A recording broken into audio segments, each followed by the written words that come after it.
This is Rainy Night Horrors. Outside, the storm brews, and with it comes something darker. Every drop masks a sound, every shadow holds a shape. You're not imagining it. You're hearing the truth. Listen closely. It's already here.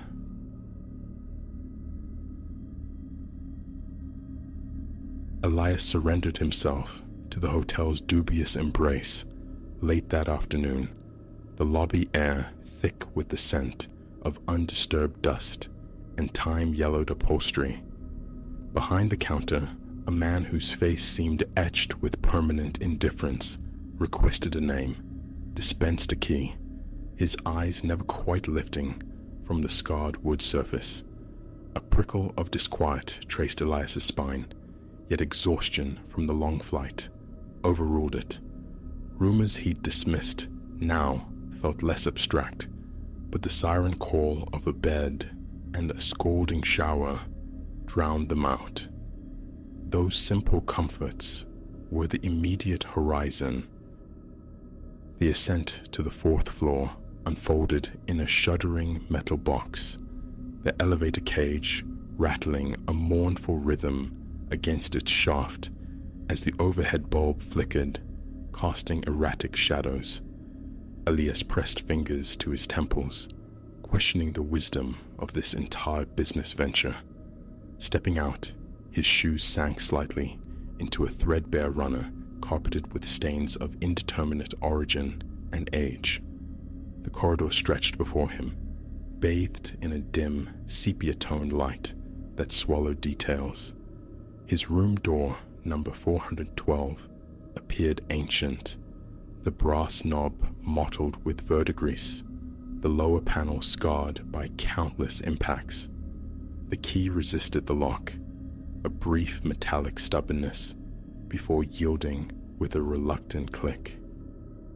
Inside, the air hung heavy, scented with stale particles and the sharp tang of cheap disinfectant. A lone bed hugged the right wall opposite a hulking wardrobe. A cramped bathroom beckoned, its door stubbornly refusing to latch shut without a forceful shove. The window offered only a view of a brick monolith across the narrow street, effectively sealing the room from the outside world. It felt less like a room and more like a container. Elias deposited his valise onto a small, unsteady table near the bed. Extracting crumpled work shirts, he vaguely planned to iron, should such an amenity exist in this establishment. He sought the bathroom's solace, needing to wash the grime of travel from his face. The bulb above the mirror blazed with disproportionate intensity, rendering the corners of the small space into deeper shadow. Bending, he splashed frigid water onto his cheeks, the shock momentarily clarifying. His eyes, reflected back, were webbed with fatigue. Straightening, however, he registered an anomaly in the glass. His face stared back, undeniably his, yet the periphery seemed smudged, indistinct. His hairline dissolved into a soft blur, his ears warped subtly, as if the mirror itself possessed some liquid quality. He touched the surface, cool, solid, unblemished by fog or scratch. A swipe with a towel changed nothing, dismissing it as a flaw in the cheap silvering, a trick of the harsh light. He returned to the main room, pushing the strangeness aside. After stowing a few garments, he aimed the remote at the small television bolted to the wall. It responded with a brief flicker of static snow, then died. A second attempt proved equally futile. He tossed the plastic rectangle onto the bed with a sigh of irritation. Perhaps a different room, or at least a functional television.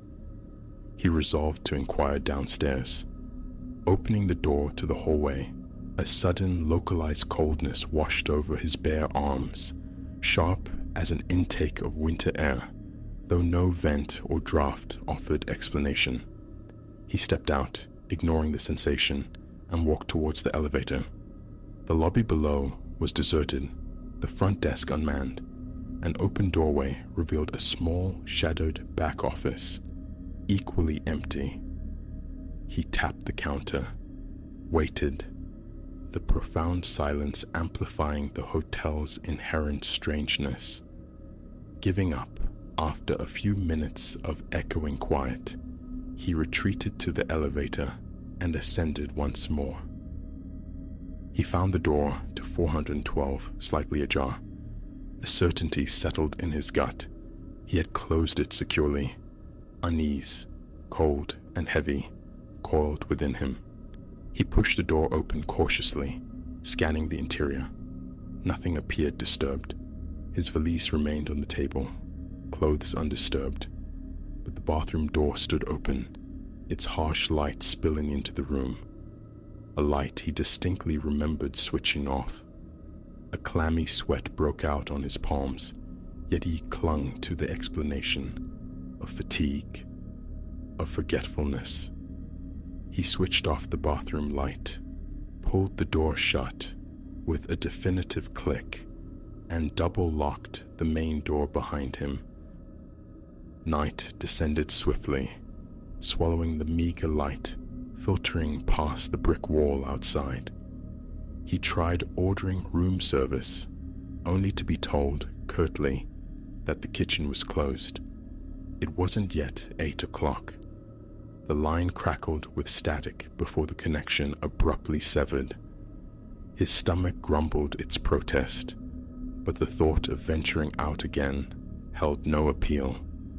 He consumed a protein bar from his bag, washed down with tap water that carried a distinct metallic tang. Changing into sweats and a t-shirt, he extinguished the lights and slid beneath the thin covers. The sheets felt unnervingly damp, and the room's temperature seemed to plummet. Gooseflesh pebbled his arms again. He pulled the threadbare blanket from the foot of the bed. It offered negligible warmth. Sleep remained elusive. A whisper, faint as breath on glass, began to curl at the edges of his awareness. It seemed to shape his name. Elias. Over and over, a sibilant, monotonous loop. Too soft to be certain, too persistent to ignore. His heart hammered against his ribs as he strained to listen, attributing it first to the hallway, then the wind, though the building felt utterly sealed, breathless. The whisper continued, a subtle, unceasing chant woven into the room's fabric. His throat tightened. A wave of dizziness washed over him. Forcing his eyes shut, willing oblivion, he eventually succumbed to a troubled doze. He surfaced hours later, though his watch showed only midnight. The whisper persisted, seemingly embedded within the walls themselves, now accompanied by a faint, intermittent tapping, like fingernails on plaster. Old pipes, he tried to tell himself. The air felt thick, cloying, the dampness in the sheets intensifying, clinging to his skin. He sat bolt upright, fumbled for the bedside lamp. Its weak glow illuminated a room subtly altered. The walls seemed closer, the furniture canted at unsettling angles. His breathing grew shallow. Hesitantly, he swung his legs out of bed, needing again the cold splash of water, a dose of reality. Flicking the bathroom switch, the sudden glare stabbed at his eyes. He blinked, focusing on the mirror. The distortion remained, the blurring at his edges, but now, superimposed, something else. Behind his reflection, hovering near the stained shower curtain, floated a nebulous shape, less an object than a patch of concentrated darkness, rippling slightly at its borders. His hand began to tremble violently. He spun around. The shower alcove was empty, curtains still. Whipping back to the mirror, the shape had vanished. His breath hitched. His pulse roared in his ears. Mechanically, he splashed water on his face, the icy liquid making his teeth chatter. As he dried his skin with a rough hand towel, that inexplicable breeze returned, colder this time, brushing the nape of his neck, raising every hair on his arms. He leaned closer to the mirror, scrutinizing its surface for flaws, water spots, anything, finding nothing. Yet his reflection remained subtly smeared, like a poorly buffered video feed. He pressed a hand to his chest, inhaling slowly, shakily. Back in the bedroom, the oppressive atmosphere demanded air. He wrestled with the window, pulling upwards with all his strength, but it refused to yield, sealed tight despite the unlocked latch. Defeated, arms aching, he stepped back. The chill in the room persisted, seeming to emanate not from any draught, but from the very plaster and wood surrounding him. Driven by a rising panic, he ventured into the hallway again, seeking any sign of life, another soul, an employee. Emptiness greeted him.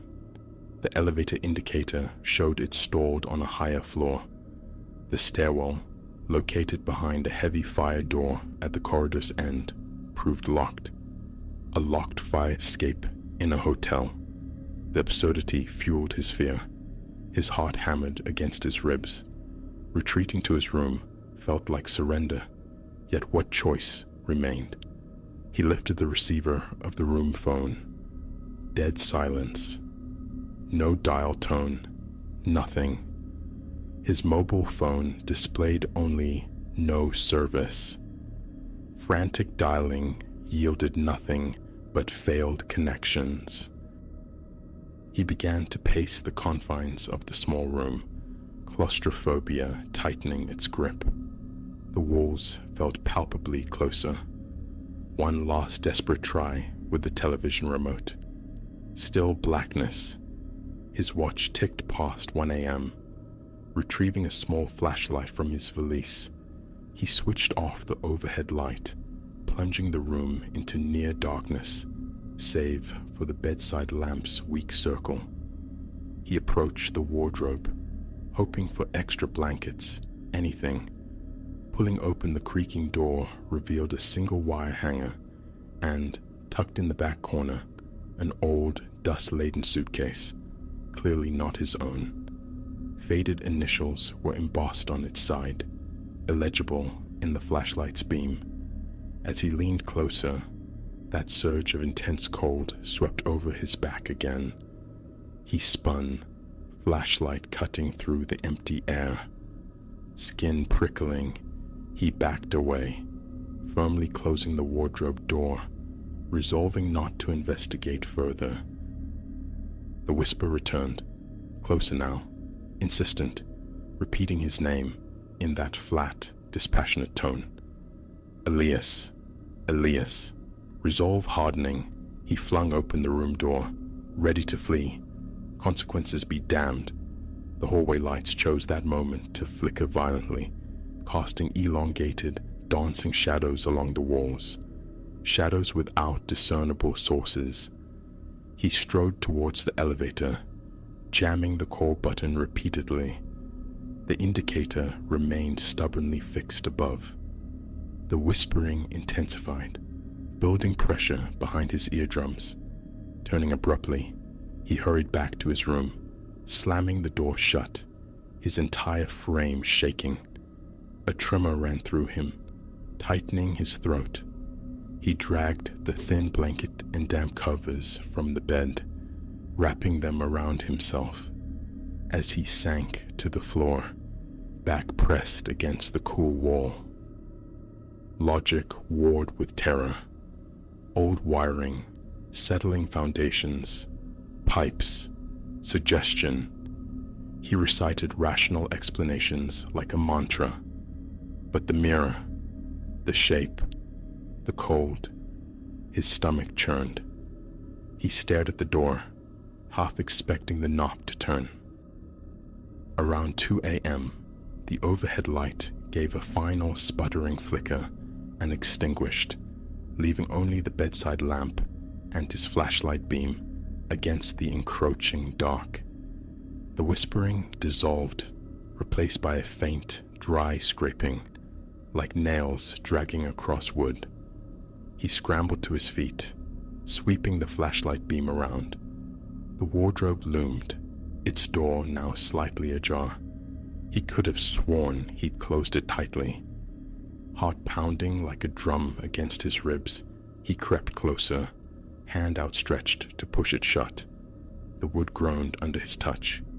Inside, empty shelves gaped back at him, but a flicker of movement at the edge of his vision made him freeze.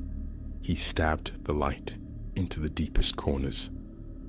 Nothing. He retreated, glancing towards the bathroom.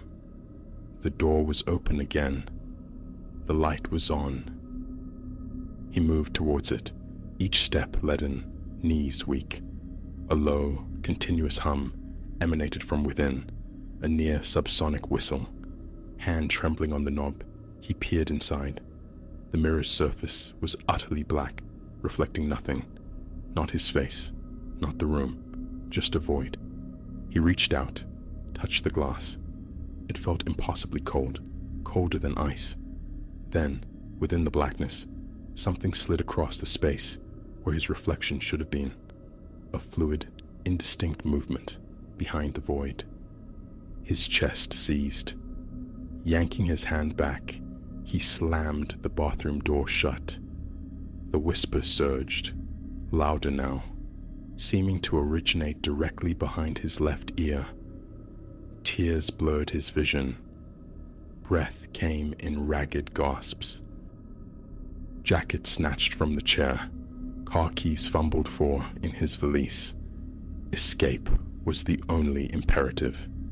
He would brave the locked stairs, break the door if necessary.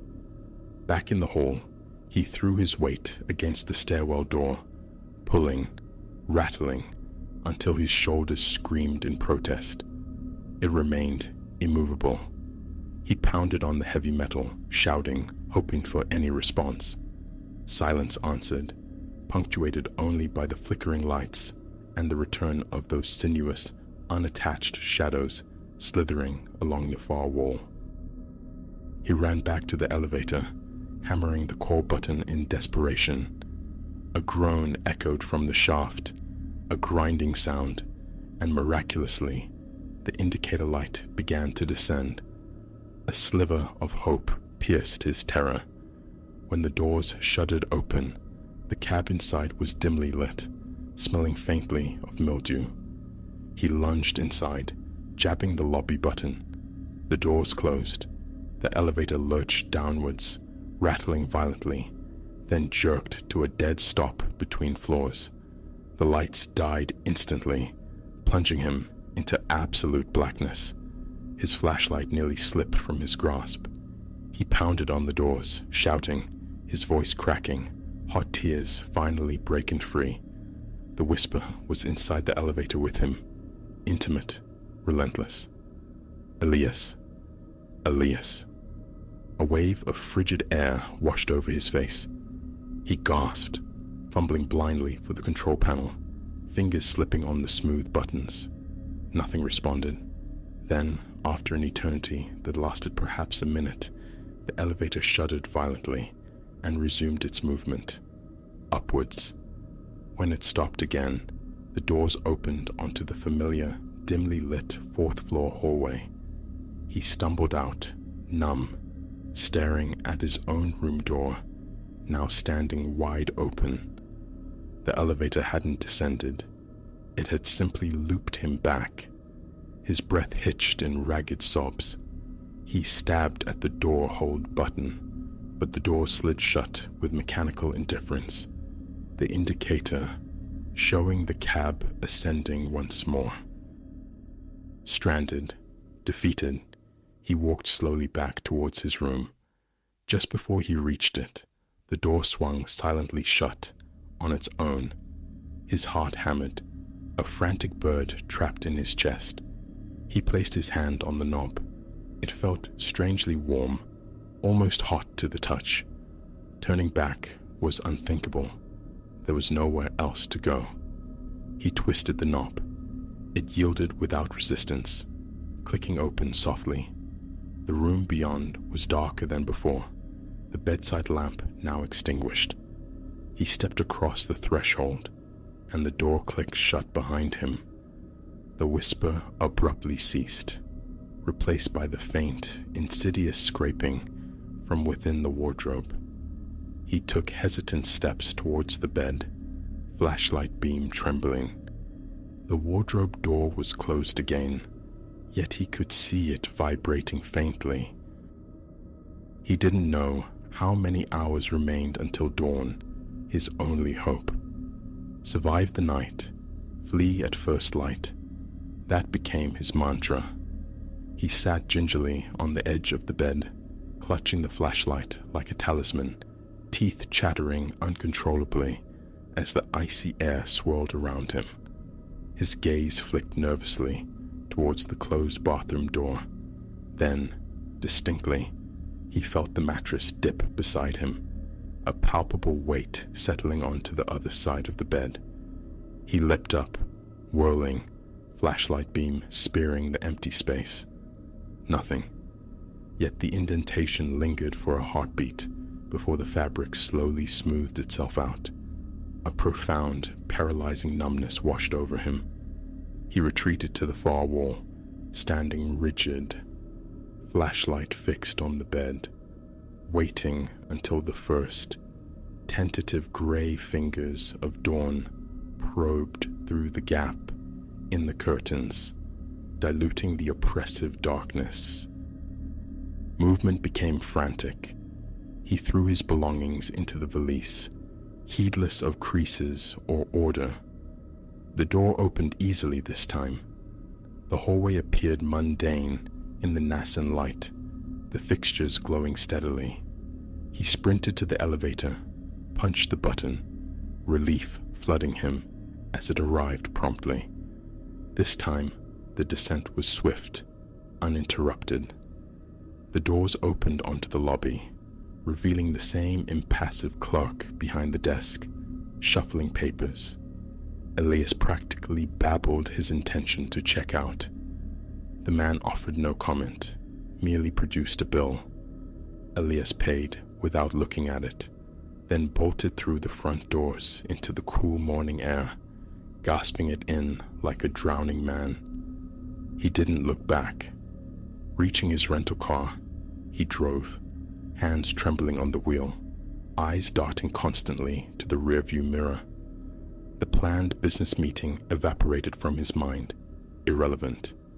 He drove until the city rose dense and populated around him, finding a refuge in a brightly lit, anonymous chain hotel. The chill lingered, a phantom sensation on his skin, the whisper an echo in his memory. He couldn't fathom what had transpired in room 412, only that he had escaped. That was enough. That was everything.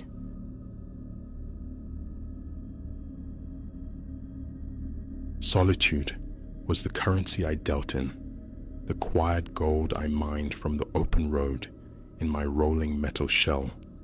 I never imagined that craving could lead me into the orbit of madness, but huddled there, the van walls thin as paper against the night, listening to the scrape of his boots on the gravel outside, I knew some predators need only the barest invitation.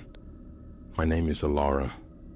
For 2 years, the converted freighter van had been my haven, my escape pod jettisoned from the wreckage of a marriage and the slow asphyxiation of a desk job.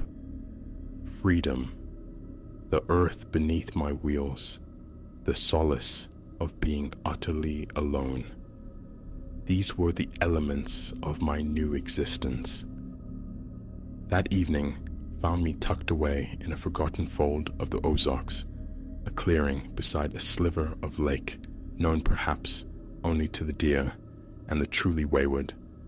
Days exploring its hidden trails had bled into a perfect dusk, the sky bleeding ochre and violet.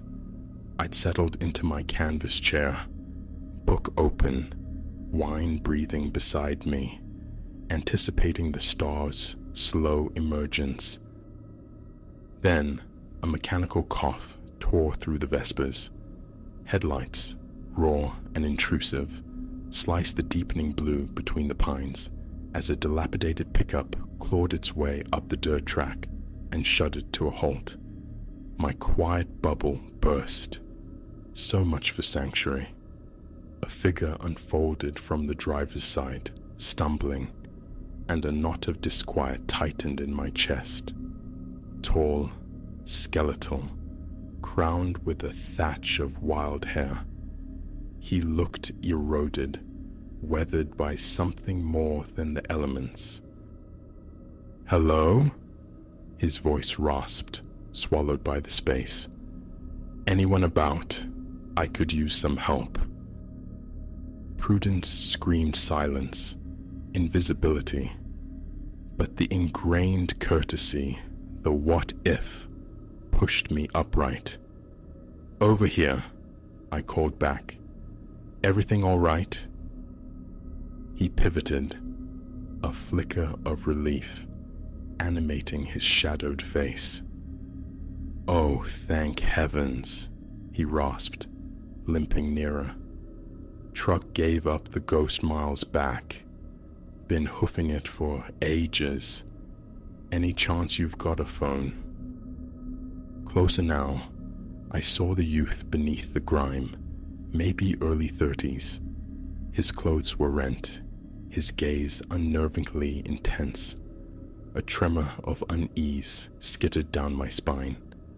"Sorry," I retreated a step, instinctively creating distance. "No signal out this far." He nodded, a mask of disappointment settling. "Yeah, dead zone. Figures." His eyes swept over my van, a self-contained world, then locked back onto me, hope kindling. "Look, I hate to impose, but any possibility of a lift toward town come morning. I can rough it in the truck tonight, just need a toe sorted." My lip found itself caught between my teeth. Compassion warred with a primal urge to bolt the doors. This man, this stranger, inside my home. The thought felt like violation. "I'm not really headed that way," I demurred. "Please," he cut in, his voice fraying at the edges. I'm not in a great spot. Just need a hand up." That raw note, the sheer desperation, snagged on something within me. Against the frantic warnings of my gut, I heard myself agree. "Okay," I conceded. "Not all the way, but I can get you to the ranger station tomorrow morning. It's about 20 miles. They can help arrange a tow." Relief washed over his features, stark and immediate. "Thank you. Seriously, thank you. Name's Reese, by the way." "Alara," I offered, maintaining the space between us. "Look, Reese, I've got a small pop-up tent you can use. I'll set it over there." His gaze flickered to the van, then back, a slight frown creasing his brow. "Forecast says rain tonight. Couldn't I just crash inside your van? Promise, I won't be any trouble." Alarm bells didn't just ring, they clanged. "No, I'm sorry, but no. The van's my private space. The tent's the offer." For an instant, a glint, hard and sharp as flint, sparked in his eyes. It vanished so swiftly, I almost doubted its presence. "Right, of course," he murmured, forcing a smile that didn't reach his eyes. "Tense perfect. Appreciate it." I pitched the small shelter a deliberate distance from my van, provided a sleeping bag and water, then retreated into my fortress, the slide of the lock echoing unnaturally loud in the quiet. Sleep was a phantom limb that night, twitching but never fully present. Each nocturnal whisper, leaves skittering, an owl's lament jolted me upright, my imagination painting Reese circling, testing, probing. Sometime in the deepest black, I must have drifted, because a sharp bang yanked me violently awake, heart hammering against my ribs. Rain drummed a frantic rhythm on the roof. Another bang. Someone was rapping hard on the side door. "Alara?" Reese's voice, muffled by the metal and rain. "Alara, please." Tense leaking like a sieve. I'm soaked through. I sat bolt upright, every nerve ending singing with tension. "Reese, I'm sorry," I called back, voice tight. "But I told you no. Wrap up in the sleeping bag. It should keep the worst off."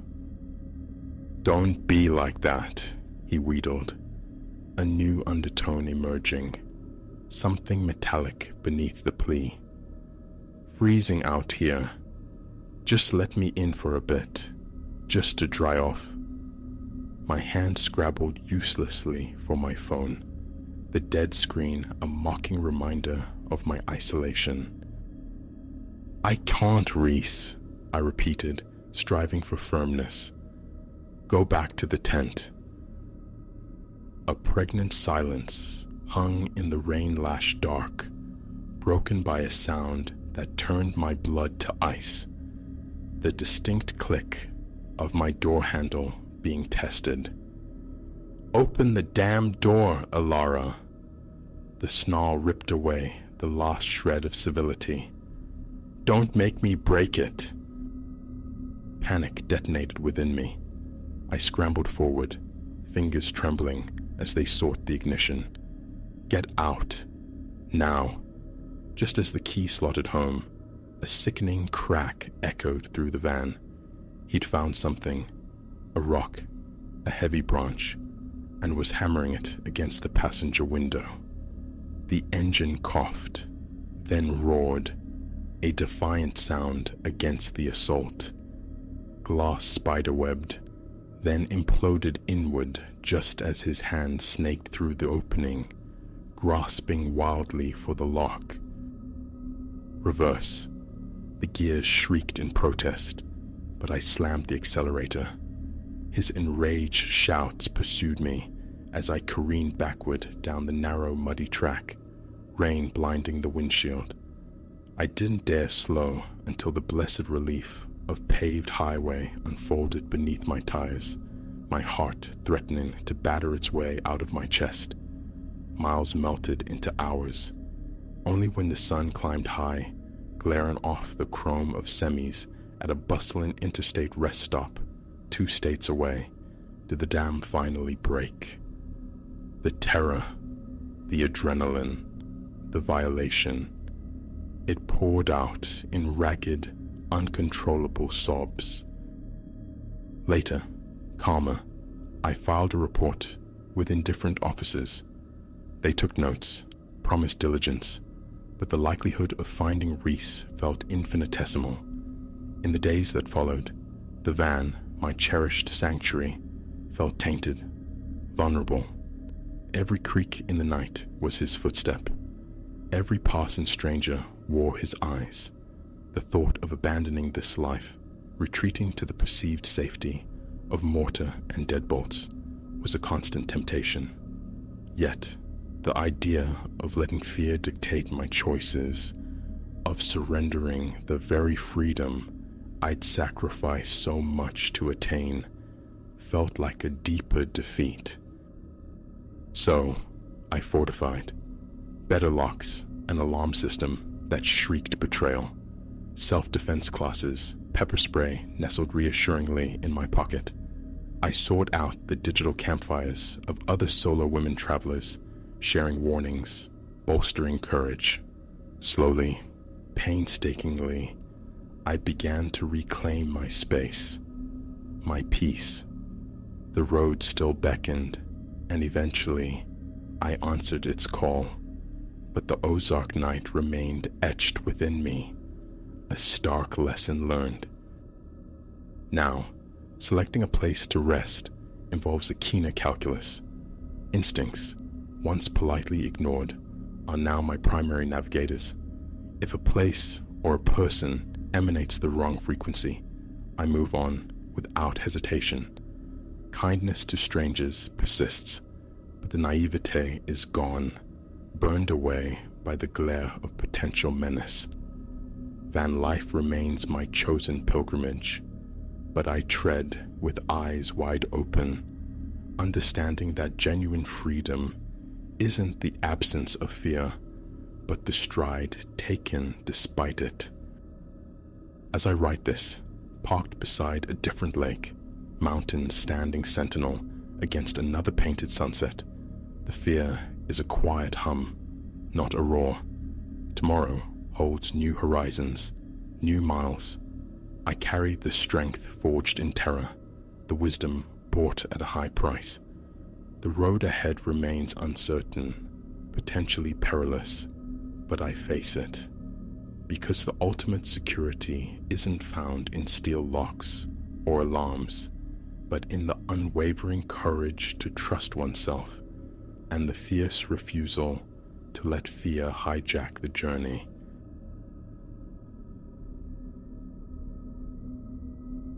This sprawling single-level relic promised sanctuary, a quiet expanse of green stretching behind it.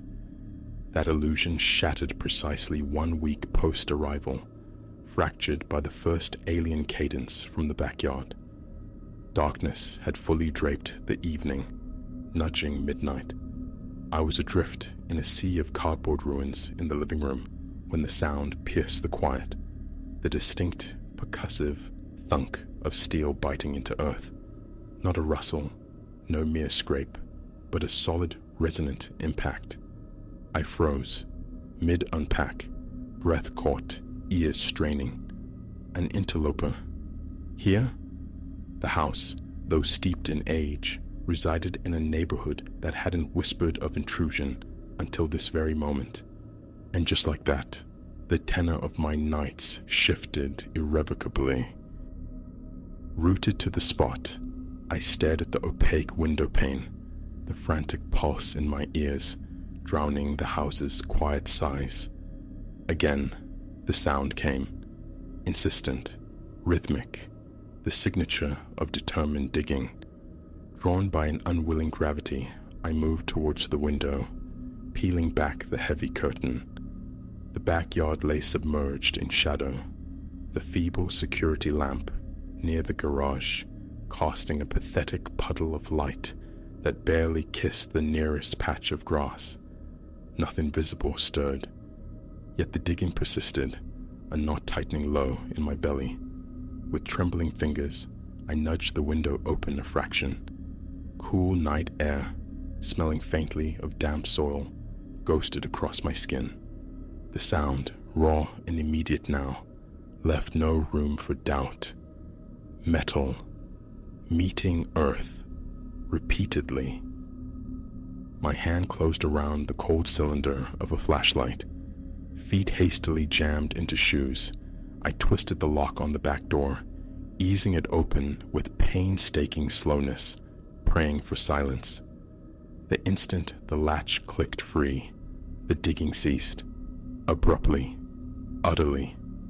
I lingered on the threshold, the flashlight beam slicing through the darkness, sweeping over the lawn. Stillness reigned. The yard gaped, empty. Only the faint electric hum of a distant street lamp disturbed the profound quiet. A full minute, I stood sentinel, scrutinizing the perimeter, searching for a hunched silhouette near the neglected flower bed or the dilapidated shed slumped in the far corner. No human form disrupted the familiar shapes. Goose flesh prickled along my arms. I descended the small concrete step, my shoes sinking slightly into the damp turf. The night air possessed a definite chill. Methodically, cautiously, I traversed the yard, the flashlight's cone painting circles on the ground, hunting for freshly turned soil, mounds of displaced earth. Nothing. The terrain remained stubbornly undisturbed. Patchy grass, tenacious weeds, the familiar network of cracks in the dry ground.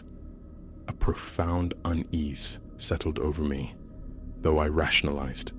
A neighbor, perhaps, engaged in nocturnal gardening. Sound, distorted by distance and darkness. I retreated indoors, the deadbolt sliding home with a definitive click, attempting to banish the incident. Sleep, however, proved elusive. Each nocturnal creak of the old house, a potential echo of that unsettling rhythm. Dawn found me bleary-eyed, patrolling the yard under the revealing glare of daylight. I quartered the entire space, anticipating some telltale sign, a disturbed patch, a footprint, but discovered nothing. The ground was immutable, precisely as it had been. No churned earth, no impressions, zero evidence. The ensuing days saw me attempt a return to normalcy. Remote work, the slow conquest of unpacked boxes battling the house's musty corners. An artificial calm prevailed, fragile and easily shattered by the memory of that sound, a persistent tension coiling in my gut. Then, 4 nights after the inaugural disturbance, it returned.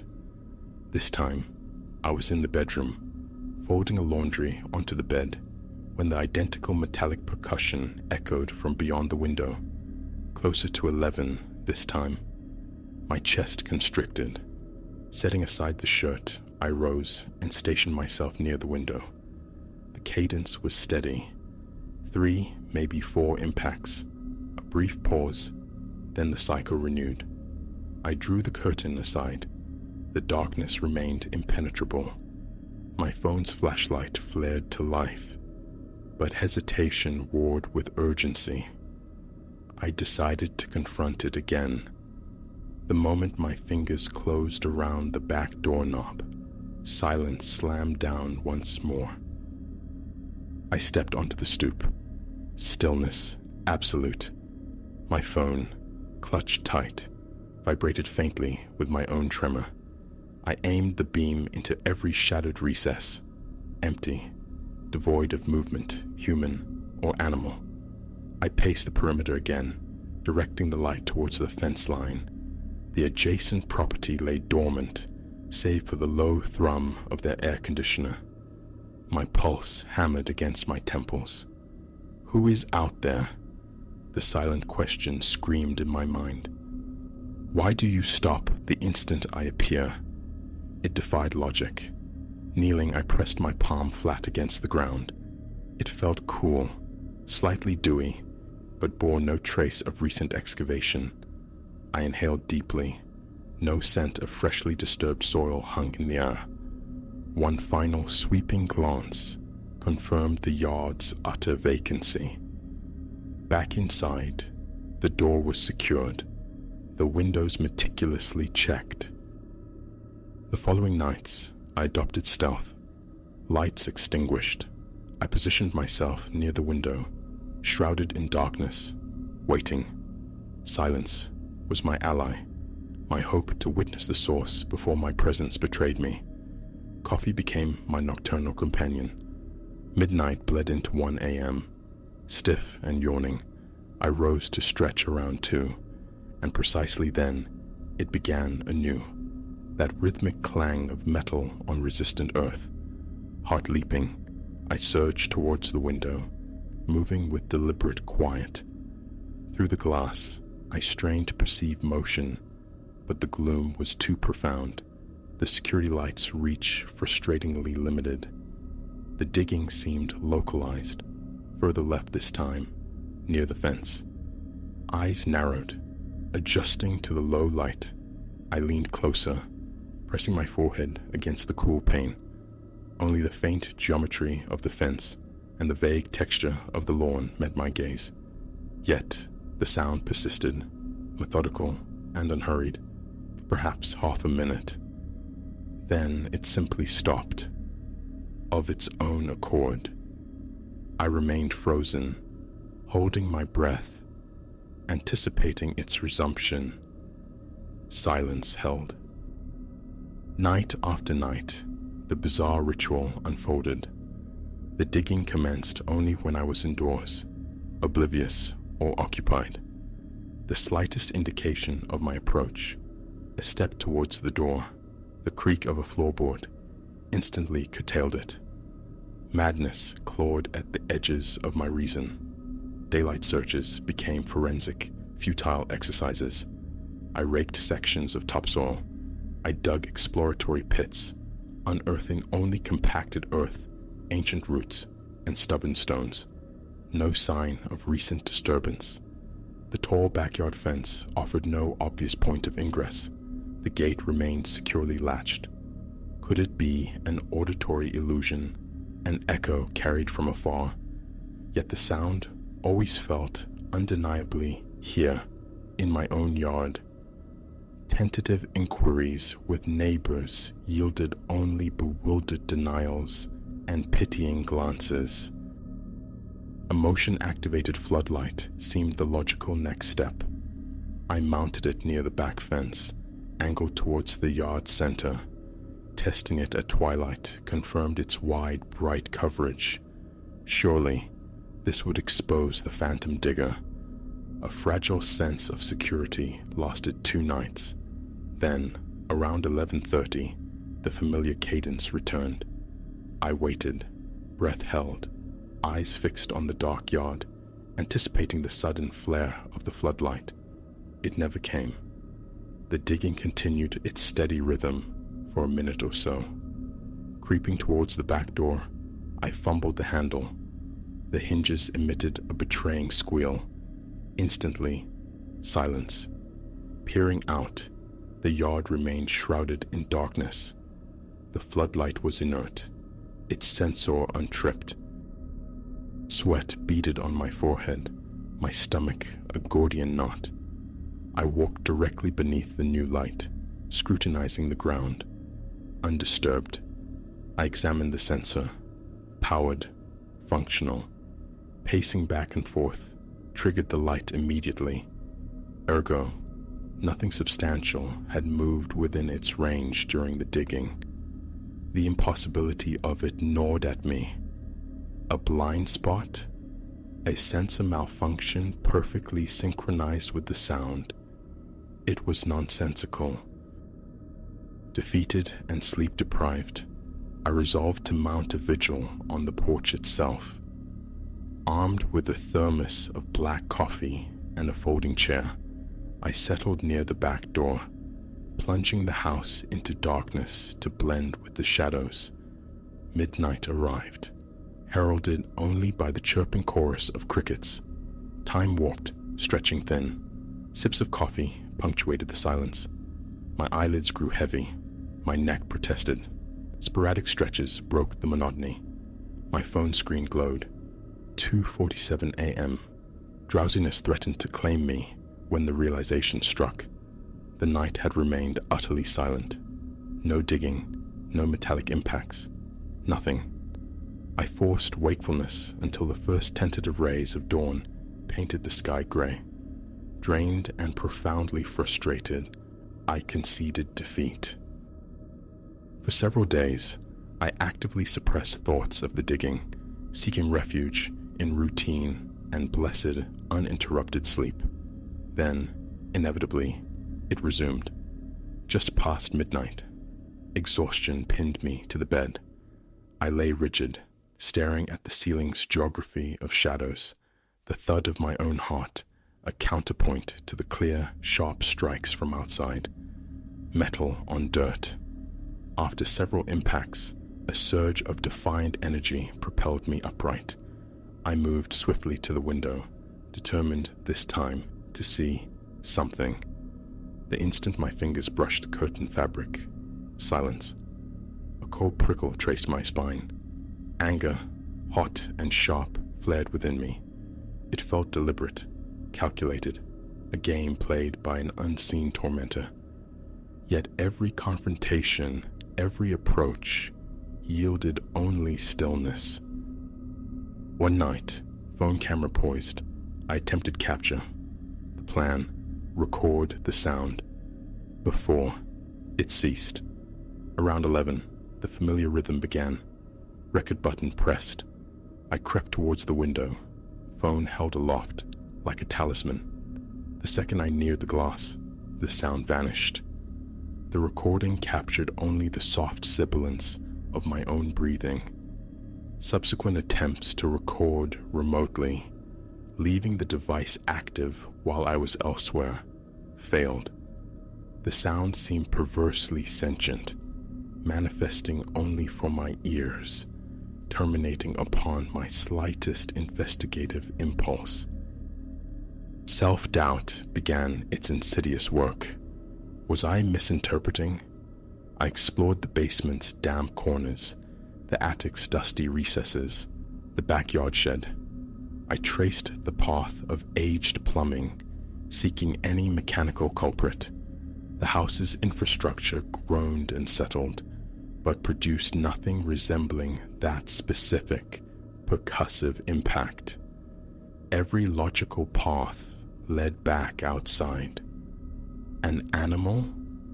What creature wields metal with such rhythmic precision, leaving no physical trace? Weeks bled into months, the tension a constant, unwelcome resident. Sleep became a shallow, anxious state, punctuated by phantom noises. My nerves frayed. I existed in a state of perpetual anticipation, lying awake, waiting. Sometimes nights would pass in blessed silence, 3, 4 in a row.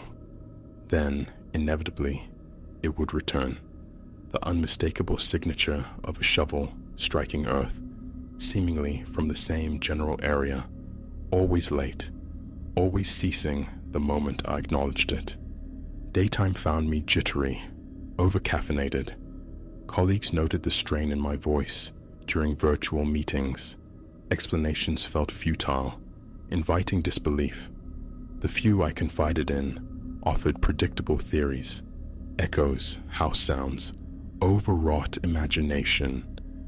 But the certainty of what I heard was absolute. One evening, desperate for external validation, I invited my friend, Leo, over. We sat in the darkened living room, conversation hushed, waiting. Skepticism radiated from him. "You're sure it's real?" he'd asked earlier. I simply told him to listen. The hours dragged. It was, inevitably, one of the silent nights. Leo departed around 2 a.m., a polite but unconvinced shake of his head, his only verdict. The very next night, alone once more, the digging resumed, punctual as ever. I lunged for the back door. The sound cut off, the instant my hand touched the knob. Time marches on, but the pattern holds. No sightings, no culprits caught, no disturbed earth discovered each morning. The motion sensor remains untriggered. I've replaced batteries, checked systems, even installed a second floodlight. Nothing deters the phenomenon. The sound manifests from nowhere and vanishes upon investigation. I remain in this house. The noise persists, though its appearances are less frequent now. Sometimes a week might pass undisturbed. Other times, it's a nightly occurrence. Even now, recalling it tightens my chest, I rarely speak of it. I endure it. But late at night, lying in the dark, the memory of that metallic impact on soil inevitably surfaces. My muscles tense. My breath hitches. I listen. Sometimes a faint, distant tap seems to echo, but certainty dissolves into an ambiguity of perception. Is it real, or a phantom etched onto my psyche? The thought that something or someone continues the unseen excavation is inescapable. They leave no trace, except for the persistent unease that permeates my nights. It's the most agonizing kind of mystery, intangible, unprovable, forever hanging in the air. So I stay, bathing the property in artificial light, flashlight a permanent bedside fixture, waiting for the next inevitable performance of that damnable shovel. Answers elude me, perhaps forever, but I cannot stop listening. It feels as though this house, from the very first week, intended to reveal something, and the unsettling conviction remains. It isn't finished with me yet.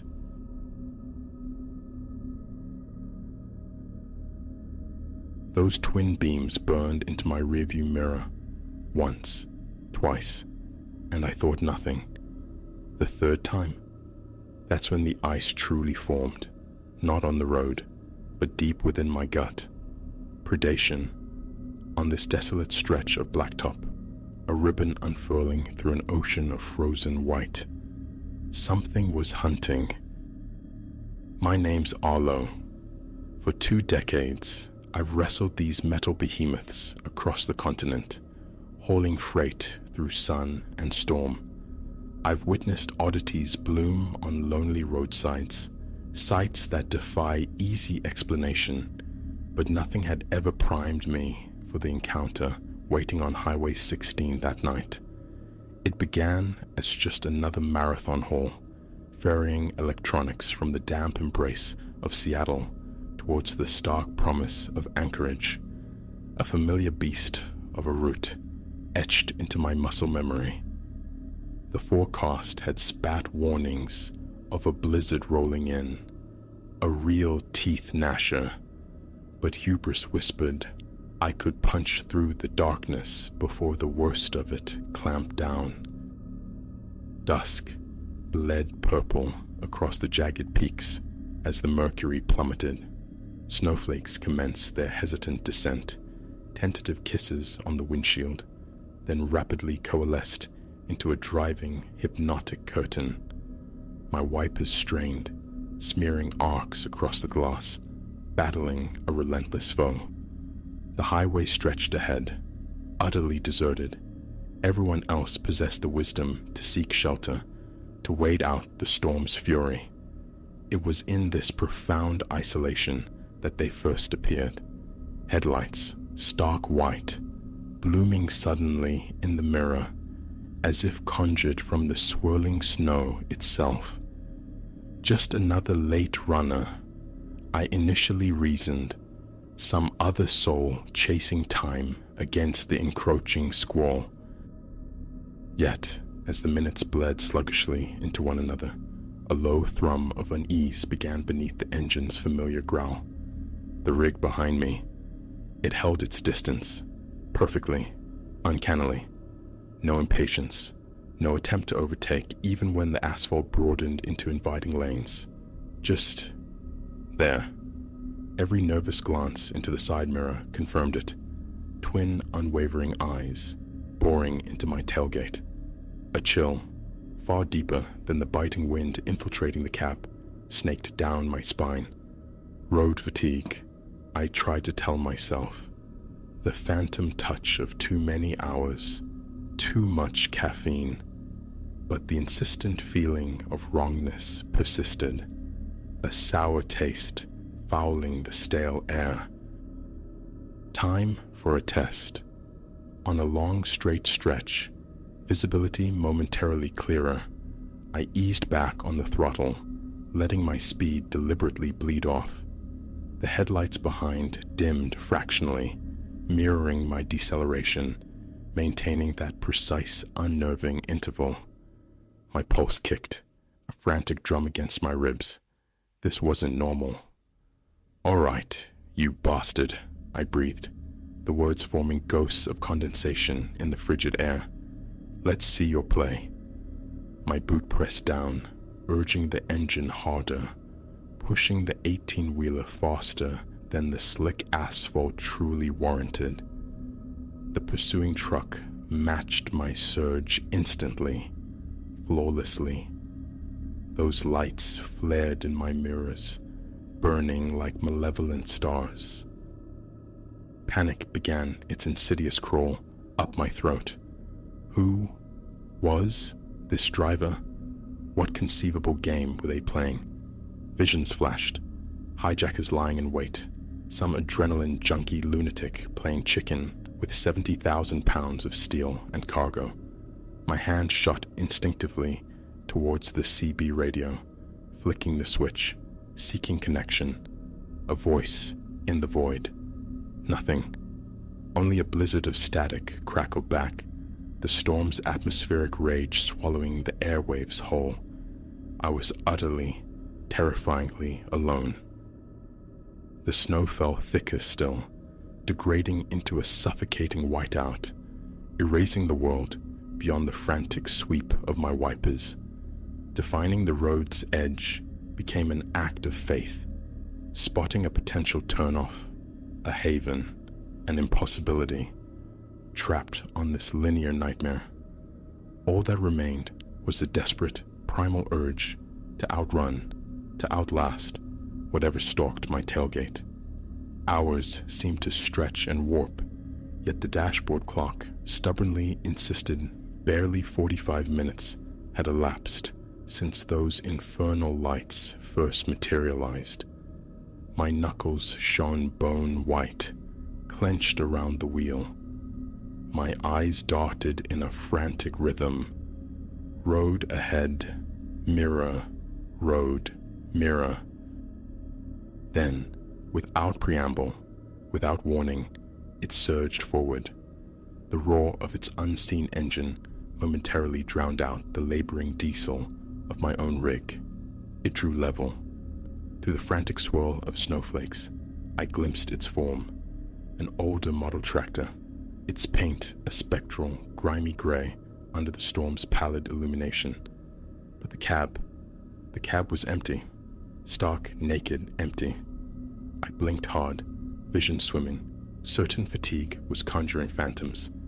A trick of the light, the snow, the sheer stress. I forced myself to look again. The driver's seat held nothing but deep shadow and swirling flakes. A machine driving itself, keeping perfect, terrifying pace with me on the treacherous ice. Raw terror seized me then, cold and absolute, stealing my breath. Impossible. Machines didn't pilot themselves through Arctic blizzards in the godforsaken wilderness. My mind threatened to fracture under the strain. Before the sheer impossibility could fully register, the ghost rig swerved, a sudden, violent lurch directly towards my cab. Pure reflex screamed through my nerves.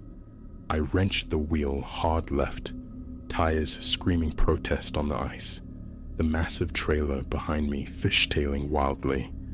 A sickening, heart-stopping lurch, the jackknife averted by sheer dumb luck and years of instinct. The game had irrevocably changed. This wasn't pursuit anymore. It was assault. This thing, whatever it was, actively sought my destruction. I pushed my rig, demanding everything it had, hurtling down the highway far, far faster than sense or safety dictated on the slick, unpredictable surface. The phantom matched me effortlessly, a spectral shadow glued to my flank, periodically lunging, feinting, trying to force me off the road into the deep, soft drifts. Each terrifying feint I managed to evade, countering its aggression with desperate swerves, but the adrenaline was a fire burning through finite fuel. How long could this deadly ballet last? My gaze scanned frantically through the maelstrom for any sign of salvation. The distant glow of a town, the reassuring flash of patrol lights, anything. Only endless road unreeling into the white chaos, swallowed by the night. Rounding a sharp, treacherous bend, my high beam sliced through the snow, momentarily illuminating a structure ahead. A bridge, stark and skeletal, spanning a black, yawning ravine far below. An idea sparked, born of pure desperation, lethal in its potential risk, yet the only strategy left. My only chance. I feathered the throttle, just slightly, a calculated gamble, allowing the ghost rig to draw perfectly alongside me, cab to cab. Then, precisely as our front axles crossed the bridge's threshold, I slammed on my brakes with all my strength and spun the wheel hard right. My rig slewed violently sideways, the trailer whipping around behind me in a full, terrifying jackknife. A sickening, bone-jarring crunch echoed through the storm as the Phantom slammed broadside into my trailer's flank. For a heart-stopping moment, we were locked together, two metal beasts fused in a deadly embrace, screeching and sliding across the treacherous ice of the bridge deck. Then, with a tortured groan of tearing steel, it broke free. I watched, transfixed, numb, in the vibrating side mirror as the ghost rig careened uncontrollably over the bridge railing, vanishing without a sound into the abyssal, snow-filled darkness below. Somehow, through trembling hands and sheer will, I wrestled my own truck to a halt, the cab hanging, nauseatingly, over the precipice, the abyss yawning beneath my wheels. Silence descended, profound and sudden, broken only by my own ragged, desperate gasps for air, the frantic hammering of my heart against my ribs. My hands shook uncontrollably on the wheel. Eventually, gathering shattered fragments of courage, I forced myself to lean out, to peer over the bridge's edge into the snow-choked void where the Phantom had plunged. Nothing. No twisted metal glinting in the darkness, no disturbed snow marking an impact zone, no sign whatsoever that anything solid had plummeted into the depths. It was as if the ghost truck had simply dissolved into the storm, into the night itself. How long I sat there suspended, caught between raw terror and utter disbelief, I cannot say. Minutes? An hour? Finally, engaging the gears with infinite care, I managed to inch the rig back onto the solid ground of the bridge approach, continuing my interrupted journey under a sky that, as abruptly and inexplicably as the storm had begun, cleared to reveal a scattering of cold, indifferent stars. Anchorage greeted my arrival nearly 12 hours later than scheduled. Explain that to dispatch, to the authorities. A self-driving ghost truck playing demolition derby on a remote highway. They'd call me drunk, sleep-deprived, or simply mad. So, the silence held. The cargo was delivered, the nightmare swallowed deep inside. But the memory remains, indelible, branded onto my consciousness. Those incandescent headlights, burning twin holes in my rearview mirror, the chilling, profound emptiness of that driverless cab. Sometimes, running that same northern route when winter clamps down hard, the familiar dread returns with the first falling flakes of snow. My eyes flick compulsively, obsessively, to the mirrors, scanning the darkness behind. Because I learned a hard truth that night. The lonely arteries of the north, where the night holds dominion and storms manifest like sudden predators, hold secrets far stranger than we imagine. And occasionally, just occasionally, I swear I see them. Twin points of light materialize in the distance, tracking just a little too close, a little too steadily for comfort. When that happens, the throttle deepens under my boot, my grip tightens on the wheel until my knuckles ache, and a silent prayer is whispered into the roaring wind. Because now I know, the roads we travel are never truly empty. Some dangers out there defy explanation, defy the comfortable laws of nature and man. So, traveler, if you ever find yourself navigating a desolate highway late at night, the darkness pressing in like a physical weight, and lights bloom too bright, too close behind you, don't simply assume it's another driver. It might be something else entirely, something that hunts the frozen dark on roads where the living rightly fear to tread. Drive fast, drive smart, and for God's sake, whatever you do, resist the urge to look into the cab, because some sights, once witnessed, can never be unseen, and the ghost truck is always out there, patient, waiting for its next victim on the endless highways of the night.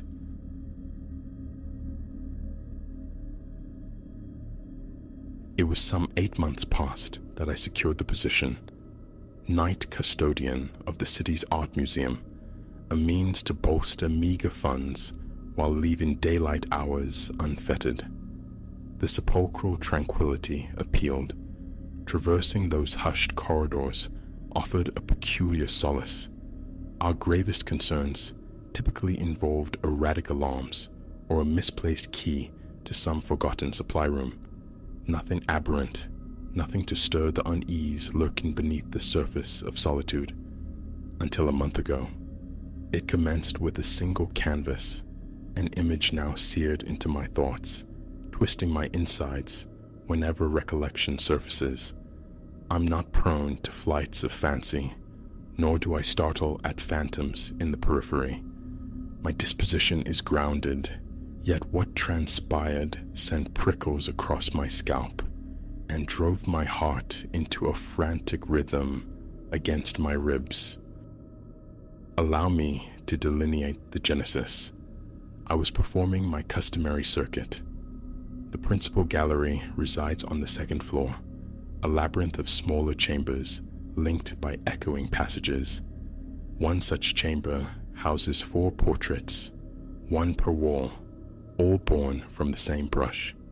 They are easily overlooked, lacking the renown of the main hall's masterpieces. The subjects, draped in antiquated attire, were expressions ranging from vacant ennui to utter neutrality. My gaze rarely lingered, but that evening, an unseen force arrested my steps, drawing my attention to the portrait occupying the furthest corner. A gentleman, austere of countenance, with eyes like polished obsidian. He sported a somber jacket, one hand poised upon a diminutive table. I vaguely recalled the accompanying placard, mentioning its late 19th century origins, the artist's name, a forgotten detail. That initial instance, I perceived an anomaly in the man's posture. His torso seemed canted, angled more acutely than memory served, as if leaning subtly askew. Perhaps, I reasoned, I conflated it with another work, or maybe the illumination played tricks. Bulbs had been replaced earlier. Shadows can sculpt strange illusions. I dismissed it with a mental shrug. A closer inspection yielded no definitive alteration. The figure remained central, yet its stance felt altered. No panic then, merely a flicker of curiosity. I moved on, attributing it to weariness or an overactive mind. The subsequent night, approaching midnight, I made directly for that specific chamber. Ordinarily, I complete 2 full sweeps of the galleries before settling at my station near the grand entrance. This time, however, I stood before the canvas, fixated. The man appeared to have drawn his left shoulder nearer still to the gilded frame. Impossible, I counted internally. Paint does not migrate across canvas. My pulse quickened. Retrieving my phone, I captured an image. Then, I cross-referenced it with a digital reproduction sourced from the museum's online archives. The archival photograph depicted the man facing squarely forward. No discernible tilt, no oblique inclination. My own snapshot mirrored this official version. Scrutinizing my phone's display, I found no discrepancy. Yet, mere moments before, the shift had felt undeniable. A chill traced paths along my arms. The photograph wouldn't lie, would it? Exiting the room, I endeavored to dispel the encroaching disquiet. Seated in the security office, I monitored the camera feeds. All appeared mundane. Eventually, I persuaded myself my senses had faltered. Fatigue, compounded by the subtlety of the perceived change, likely birthed the illusion. Nevertheless, as my shift concluded and I journeyed home, the image persisted, a nagging burr in my consciousness. By morning, I was half convinced of my own fabrication, yet a visceral intuition refused to be silenced. Over the ensuing nights, an inexorable pull drew me back to that chamber repeatedly. Each visit accelerated my heartbeat, not with sudden fright, but with a slow, insidious accretion of dread. I would enter, confront the portrait, and perceive, I swear it, the figure having edged incrementally closer to the frame's right boundary. Sometimes his head seemed fractionally turned. Other times his gaze felt refocused. One evening, his hand appeared elevated upon the table. Yet, invariably, each photograph I captured rendered the image precisely as the original. The man, impassive, centered, hand resting placidly. For several nights, I harbored this secret. The thought of my colleagues deeming me unhinged was a potent deterrent. Eventually, however, I confided in Leo, the guard who relieved me. He chuckled, suggesting boredom was playing tricks on my mind. During a brief overlap one afternoon, he accompanied me, studied the portrait, and pronounced it utterly conventional. Perhaps, he offered, I was hyper-focusing on an insignificant detail. I attempted to relinquish the obsession, but it held fast. With each passing night, the painting seemed increasingly discordant. A knot tightened in my throat whenever my hand touched the door handle of that small gallery. One night, resolved to capture evidence, I activated my phone's video recorder.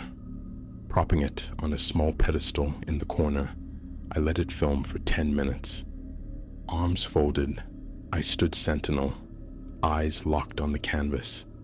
In real time, nothing stirred. No flicker, no subtle repositioning. It simply hung, inert. After the allotted time, I reviewed the footage. Throughout the recording, the painting remained static, immutable. Frustration surged, a potent wave threatening my composure. My mind felt ensnared in contradictions. Something was occurring. I felt it viscerally, yet tangible proof remained elusive. My unease intensified with every pass of that portrait. A jolt of adrenaline would seize my chest. Heat bloomed on my face, my fingers instinctively curling into fists. Perspiration increased during my rounds, dampening the collar of my uniform. I began to dread entering that room, yet avoidance felt impossible.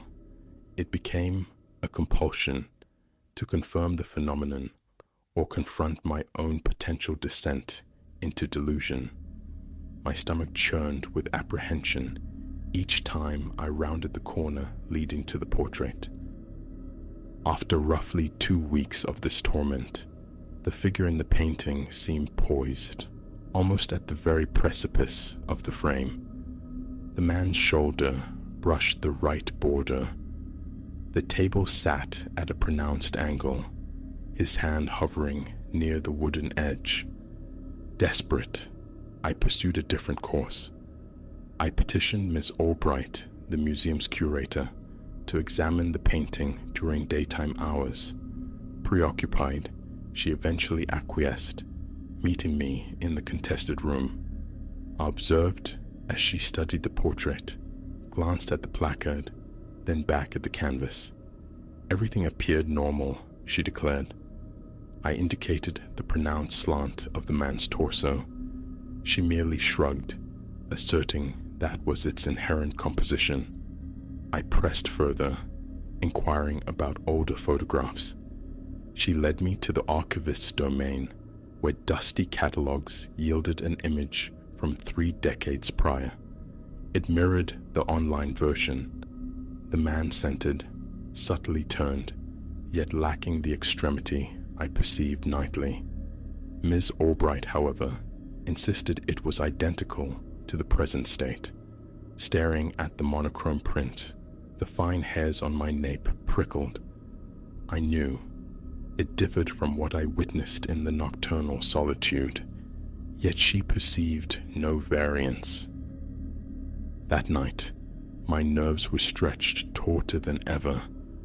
I reached the room around 11:30. Setting my flashlight upon a nearby bench, I simply stared. The longer I looked, the more certain I became. The painted man was now leaning so profoundly sideways, he appeared to be physically exiting the frame. No brushstrokes were visibly disturbed, yet the entire form had undeniably shifted. My breathing grew shallow, ragged. A tremor initiated in my legs. I attempted to swallow past the dryness in my mouth. Wiping sweat from my brow, I drew my phone once more. Another snapshot. Immediate review. The standard composition stared back, devoid of any lateral movement. A wave of impotent fury washed over me. The urge to hurl the device was nearly overwhelming. I restrained myself, pocketing the phone. I remained in that room for an hour, pacing, scrutinizing the canvas. Perhaps sustained observation would reveal the movement itself, but nothing occurred under my direct gaze. A headache began to throb, born of clenched jaws and relentless tension. I resumed my rounds, yet each return visit showed the figure incrementally closer to the edge. By 3 a.m, his foot seemed almost obscured by the lower frame. His face was turned further rightward. I could discern the corner of his eye, seemingly glancing back at me. My heart hammered, a deafening drumbeat in my ears. My arms felt unsteady. I repeatedly wiped my damp palms against my trousers. The impulse to call someone warred with the utter absurdity of what I would report. The following morning, I approached Leo again. I confessed my escalating fear, the lost sleep, the desperate need for corroboration. He agreed to arrive early for his shift. Around midnight, he joined me. We proceeded to the room. "Look closely," I urged. He nodded. "All right," he said. "I see a man, scented, black jacket, hand on a table." He perceived no unusual tilt, no shift whatsoever. It looked, he maintained, precisely as it always had. Panic surged, cold and sharp. Why could no one else witness it? I asked him to describe it meticulously. His description perfectly matched the official photographs, utterly contradicting the image before my own eyes. Sweat trickled down my spine. My skin tingled. I tried indicating the figure's proximity to the frame's edge, but he simply shook his head, gently suggesting I needed rest, perhaps a break. 2 days later, I attempted a different tactic. I affixed small strips of adhesive tape to the wall surrounding the frame, establishing reference points. My hope was to document any discrepancy in the figure's alignment from one night to the next. The following morning, however, the tape remained precisely positioned. Inspection revealed no evidence of the canvas having physically moved. By all measurable standards, it was undisturbed, yet my eyes screamed otherwise. Sleep became elusive, even during daylight hours. Lying in bed, the image of the painted man materialized, leaning, his gaze fixed upon me. A persistent weight settled in my chest. Tension became my constant companion. Minor sounds made me jump, my patience frayed. The prospect of work filled me with anxiety, yet I continued, driven by financial necessity and a morbid curiosity. Would the painting finally reach the edge? I clung to the possibility of some elaborate illusion, some latent feature of the artwork activated by specific nocturnal lighting. But the solitude of my perception remained inexplicable. Approximately 1 week ago, I entered the gallery to find the man nearly halfway out of the frame. He appeared poised to step onto the polished floor. His hand rested not on the table, but on the frame itself, gripping it. My stomach plummeted. My heart convulsed with such force, my vision seemed to vibrate. I stood frozen as cold perspiration beaded on my temples. Trembling, I reached out, touching the painting's surface. Smooth, flat canvas met my fingertips. I traced the area where his hand appeared to grasp the gilded wood. No textural anomaly, just ordinary paint. Yet the visual information screamed violation, escape. I snatched my hand back, wiping my palm on my trousers, then retreated from the room, heart pounding, gasping for breath in the hallway's dim light. Enough. I contacted Mr. Thorne, the head of security, via the internal line, reporting sudden illness. Clocking out early, I fled to the sanctuary of my apartment. That was last week. I utilized accrued vacation days, distancing myself from the museum's oppressive silence. Mostly, I sat at home, attempting to quell the frantic energy within.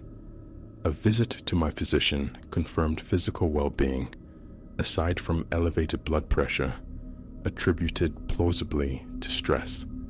I withheld the painting's tale, unwilling to be labeled delusional. Yet even miles away, unease lingered, the phantom image flickering behind my eyelids. Yesterday mandated my return. Financial pressures allowed no further respite. Entering the museum around 10, my shift commences at 11, but I prefer an early arrival.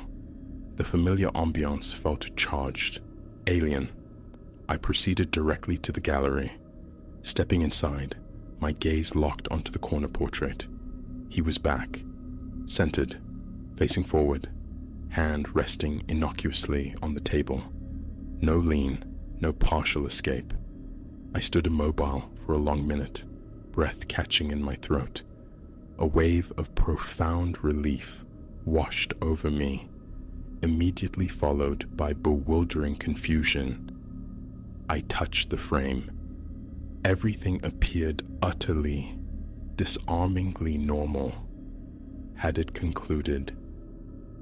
The remainder of the night passed under a cloud of apprehension. My pulse never fully settled. I found myself repeatedly drawn back to that room. The painting remained unchanged, static even to my hyper-vigilant eyes. I cannot ascertain if it will stir again. Perhaps, during my absence, it reached its objective and retreated. Perhaps it never moved at all. The entire episode, a bizarre hallucination, born of stress and solitude. Yet, the memory of that hand gripping the frame remains visceral, chilling my skin anew with each recollection. Now, every passage by that small chamber constricts my muscles. My face feels tight, my palms grow clammy. A quick, compulsive glance is unavoidable, half expecting to find the man askew once more. Thus far, he remains steadfastly in place, but the profound sense that something is fundamentally wrong persists. I haven't shared the full narrative with my colleagues. They know only of my recent stress. I watch it though, vigilantly. If it recommences, I must bear witness. Part of me yearns for a transfer, for distance, yet another, more unsettling part feels compelled to confront it. No proof exists, only the indelible imprint of the experience, the racing heart, the sweating palms, the choked breath. That physicality was undeniable. What to call it, how to explain it, remains beyond me. All I know is that tonight I will be in that gallery again, waiting, uncertain whether I hope for stillness or for motion.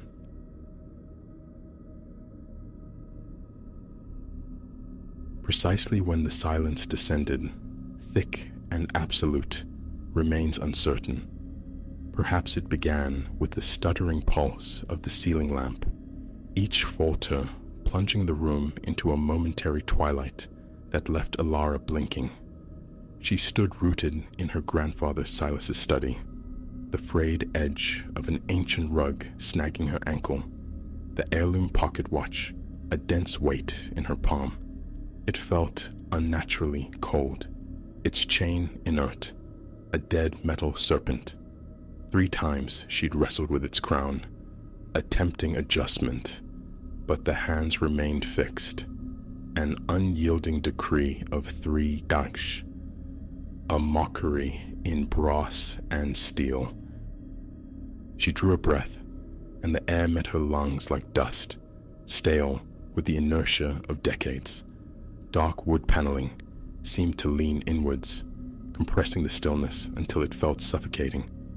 Alara recalled arriving at this house of groans and shadows, Silas's final bequest. Eerie.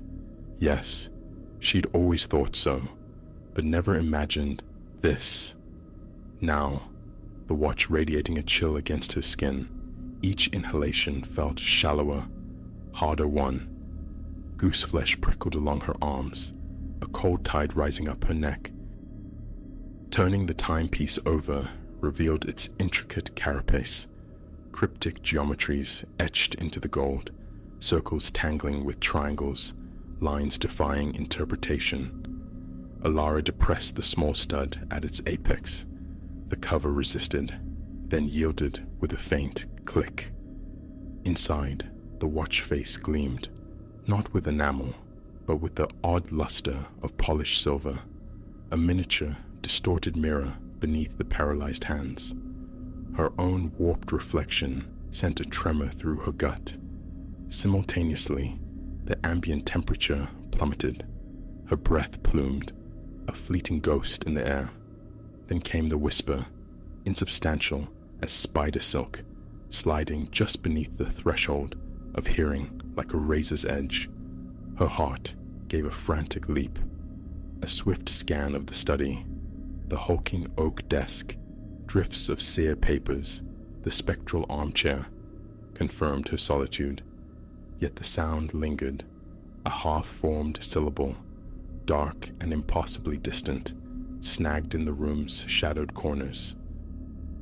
Alara retreated into the hallway, fingers scrabbling for the light switch. The corridor lamp responded with a weak, palsied flicker, throwing spasmodic shadows across the peeling damask wallpaper. Her pulse throbbed, a frantic drum against her eardrums. She touched her forehead. Clammy sweat beaded beneath her free hand. A profound wrongness permeated the air, undeniable, but retreat felt impossible. This was her shelter now, flawed as it was. Where else, at this hour? Snapping the watch shut felt decisive, a small rebellion. The chill seemed to recede fractionally, perhaps only a trick of her frayed nerves. Toward the living room, she turned, envisioning tea, solace, a moment to unravel her thoughts. Crossing the threshold, she faltered, a dizzying lurch. Vision swam, then cleared, revealing her standing before the blank, cold screen of the television set. How had she traversed the room in that blink? Disorientation fogged her mind. A lost second? She glanced at the mantel clock. 9:12 p.m. Her phone corroborated. 9:14 p.m. Close enough.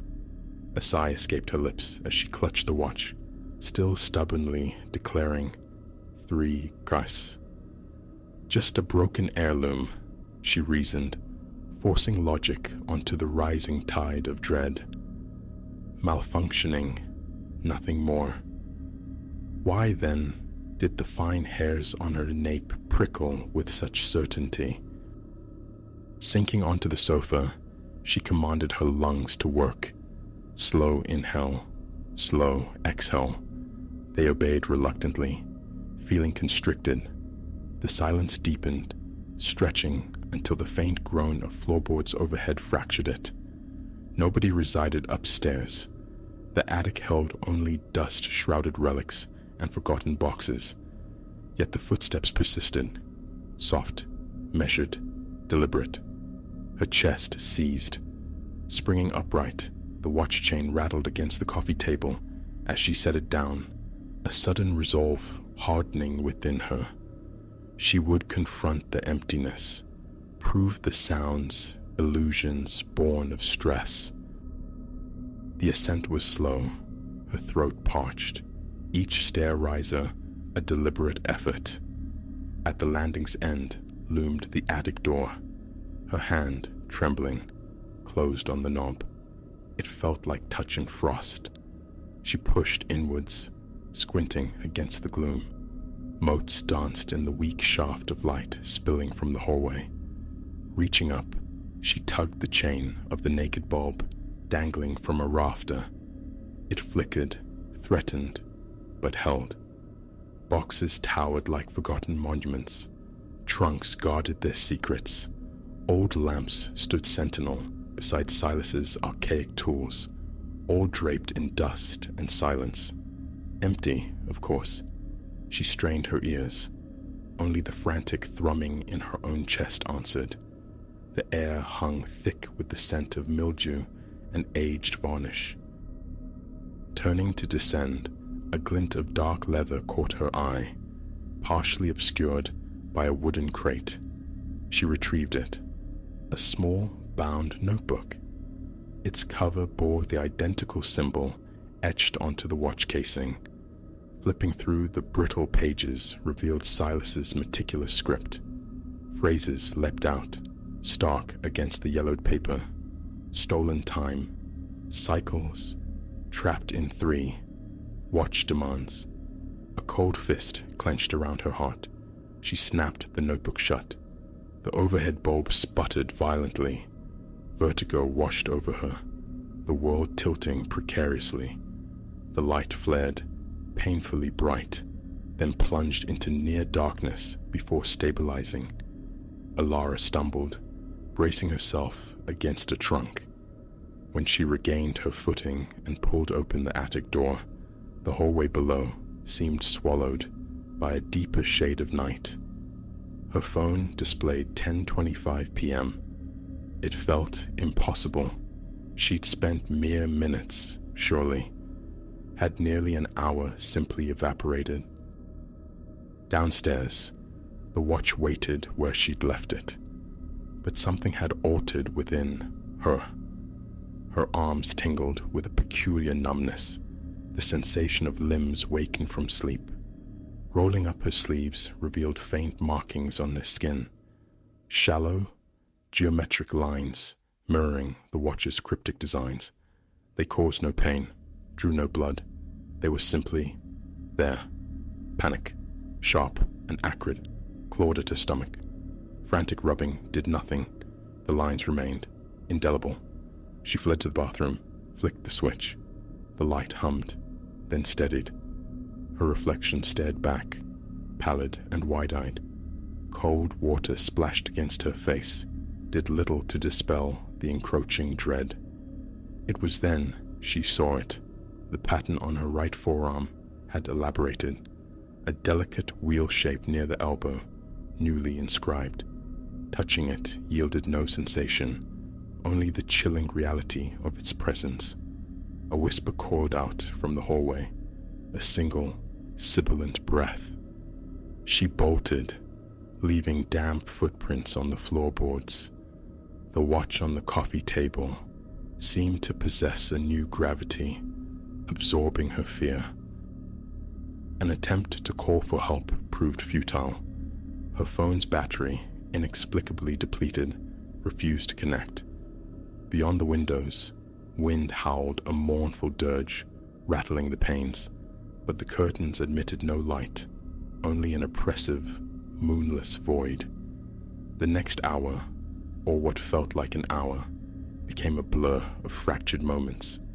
Water heated for tea was discovered stone-cold moments later. Lighting a candle in the kitchen somehow transitioned to standing numbly in the hallway. The candle burned halfway down, hot wax dripping unfelt onto her hand. Time frayed, slipped, dissolved. Each glance at the watch confirmed its defiant 3E gas. Each impulse to open it again was choked by a primal reluctance to meet that mirrored gaze. Yet, answers were imperative.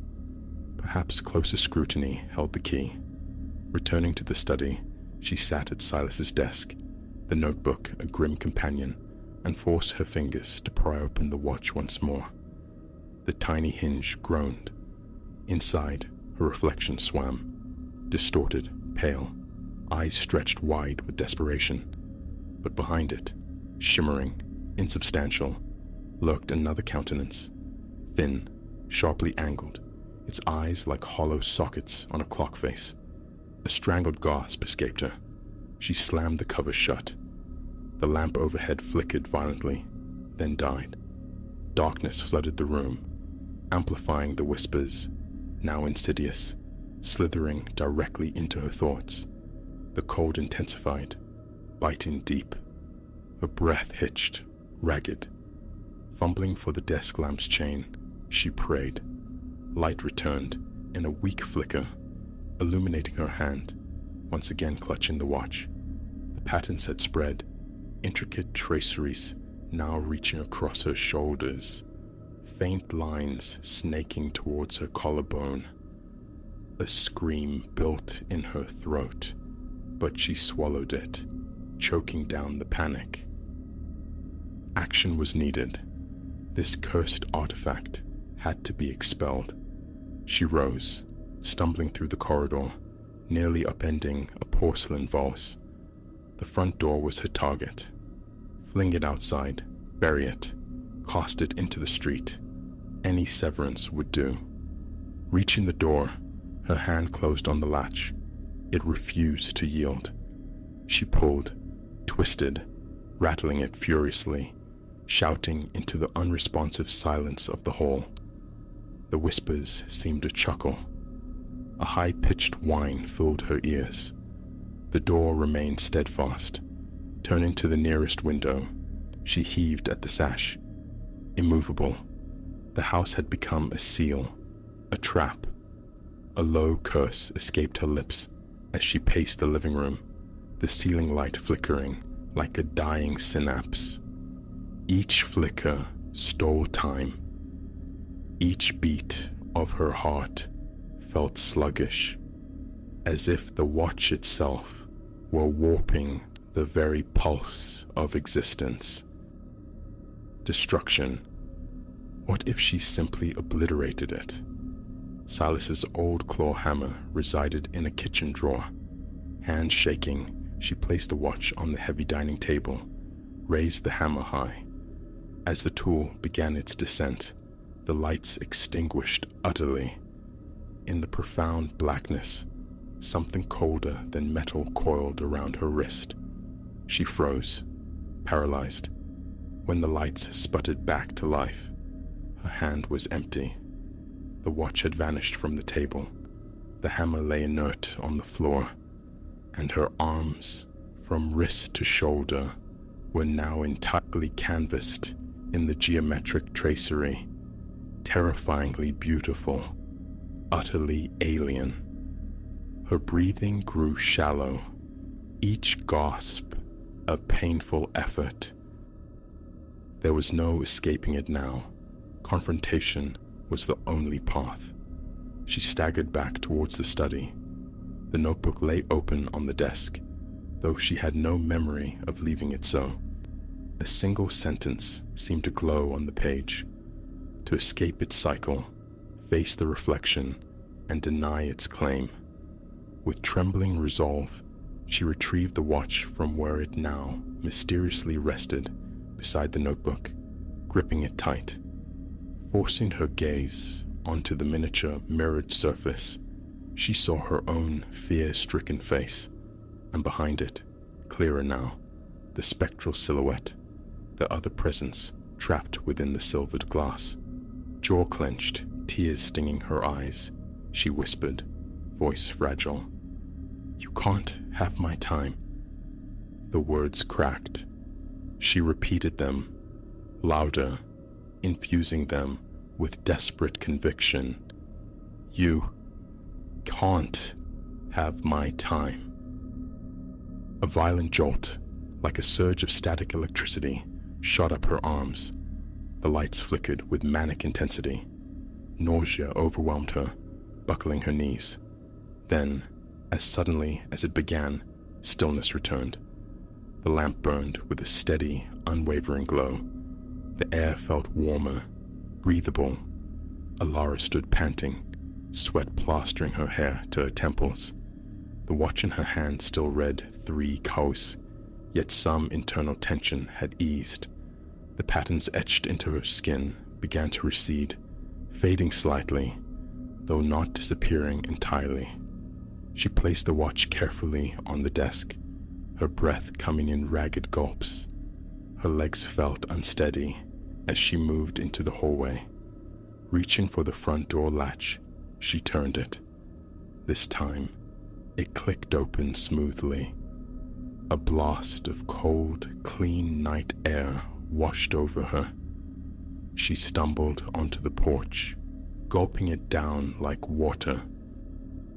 Yet, the release felt incomplete.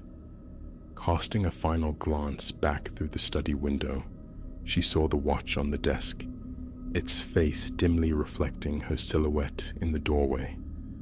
For an instant, she could have sworn the hollow-eyed shape hovered just behind her reflection, a thin, knowing smile playing on its spectral lips. Waiting. Her skin felt tight, her heart still hammered against her ribs. The lines remained, faint but permanent, a ghostly script upon her flesh. Turning her back on the house felt both like escape and exile. The watch remained within, forever locked at 3 Gas. It had relinquished its grip, for now, but that final fleeting image in the silvered glass whispered a chilling promise. Its time would come again. As Alara pulled the door shut, a residual coldness seeped into her bones, a reminder that the entity bound to Silas's timepiece had no intention of letting her escape its cycle forever.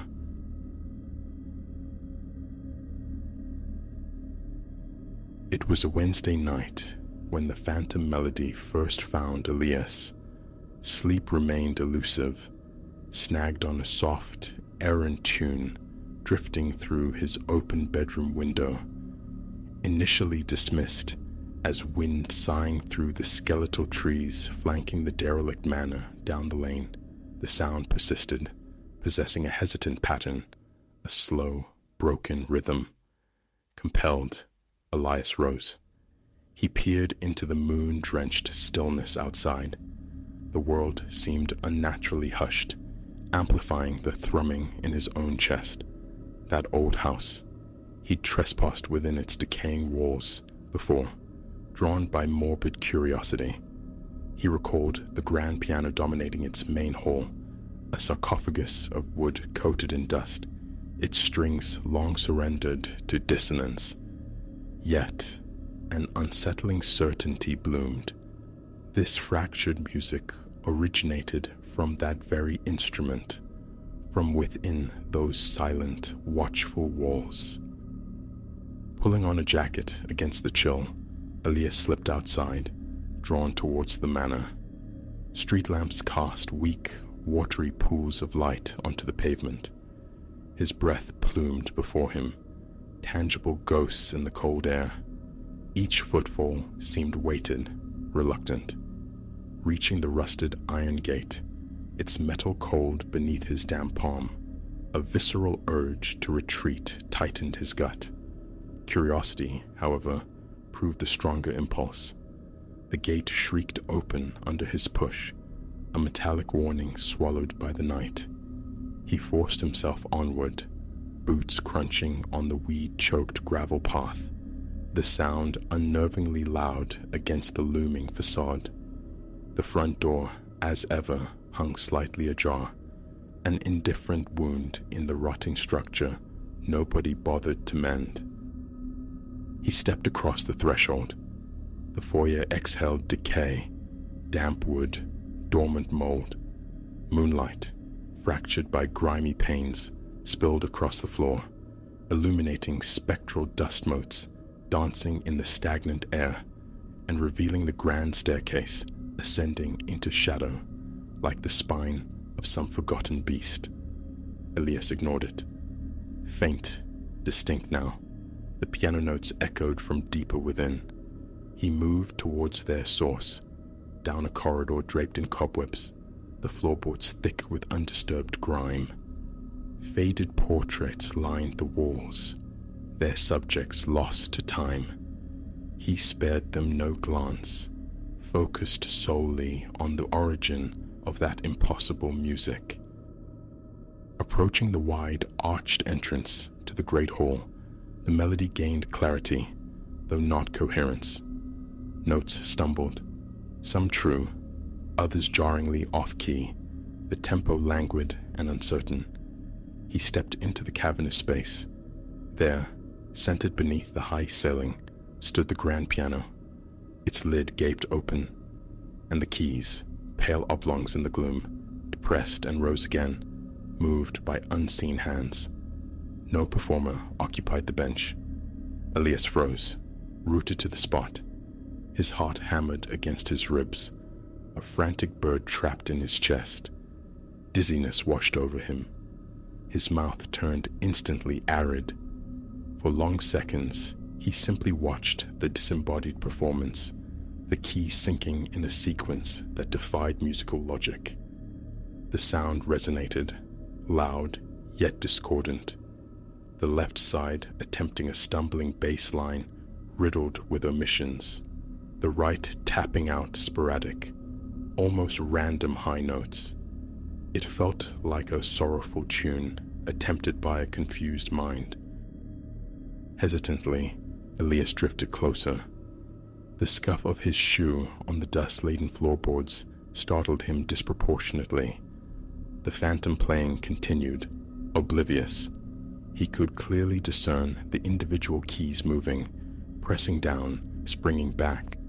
It was utterly convincing, as if invisible fingers danced across the worn ivory. Close enough now to reach out, his hand trembled. He laid his fingertips on the piano's smooth, cold edge. The wood felt colder than the surrounding air, scarred with cracks, its varnish chipped and peeling. Decades of neglect were etched onto its surface, yet the keys moved with eerie life. The disjointed music swelled, bouncing off the vaulted ceiling. A constriction tightened Elias's chest, an instinct screaming retreat. He stayed. He watched, searching for a pattern in the melancholic chaos. Fleeting moments hinted at a recognizable, sorrowful phrase before dissolving back into dissonant chords that made him flinch. Leaning over the keyboard, he scanned for wires, mechanisms, anything to explain the impossible. Nothing. The bench stood vacant. Moonlight glinted off the moving keys. Taking a ragged breath, Elias inhaled the thick scent of aged wood and settled dust. He swallowed against the dryness in his throat, attempting to quell the frantic rhythm in his veins. Whispers of local lore surfaced, tales of the manor being haunted, tales he'd always dismissed as fanciful explanations for neglect. Standing here, bathed in pale light, watching spectral fingers play a broken tune, doubt crept in like the chill. He extended a finger towards a moving key. His skin brushed the cool surface just as it depressed under that unseen force. Nothing tangible was there, yet the key yielded. He snatched his hand back, wrist tingling. He listened again to the discordant lament for several more seconds. It sounded tentative, like a novice fumbling through a lesson without guidance, lost and uncertain. His legs felt unsteady. He took a half step back, seeking balance.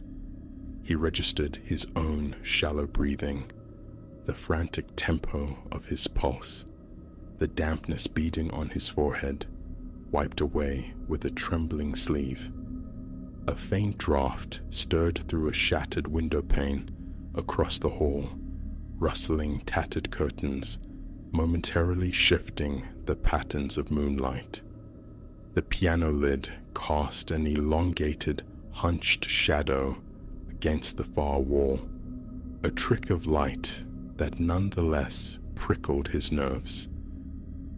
Circling the instrument, Elias peered into its shadowed depths, still seeking a rational cause. He saw only the wooden frame, the dulled strings, the pervasive dust. The weak light hampered visibility, but he could make out the rusty patches on the metal harp, the slackness of several strings. No conceivable mechanism presented itself. A tremor started in his hands, a cold knot forming in his stomach. He was confronting something utterly outside the bounds of sense. After what felt like an eternity, the melody began to falter. The intervals between notes stretched, grew hesitant, as if the invisible player was tiring, losing focus. A final jarring chord clanged, a jumble of dissonant tones, and then silence. The keys ceased their movement. The sudden quiet pressed in, leaving Elias's ears ringing. His heart still pounded a frantic rhythm against his ribs. He stood frozen, expectant, but nothing further occurred. The piano remained still, inert. With immense effort, Elias turned. He retreated, his own footsteps echoing unnervingly loud on the wooden floor. Pausing in the foyer by the open door, he cast one last look towards the darkened hall. Utter silence. He slipped back outside, pulling the door partially closed behind him. The cool night air was a balm, yet an internal chill lingered, impervious to the external world. The following day unfolded with forced normalcy. Elias went through the motions, work, dinner, television, but the spectral piano dominated his thoughts. Had he dreamt it? A waking hallucination born of fatigue and suggestion, yet the memory remained sharp, visceral. The cold touch of aged wood, the clashing, sorrowful notes. He resolved to keep the experience locked within himself. Sharing it invited ridicule, disbelief. A week crawled by. Sleep offered little respite. Each night, Ilias found himself listening, straining for that phantom melody amidst the mundane nocturnal symphony of distant traffic, the refrigerator's hum, a neighbor's barking dog. Silence reigned until the next full moon. Around midnight, the faint, familiar tune drifted back to him.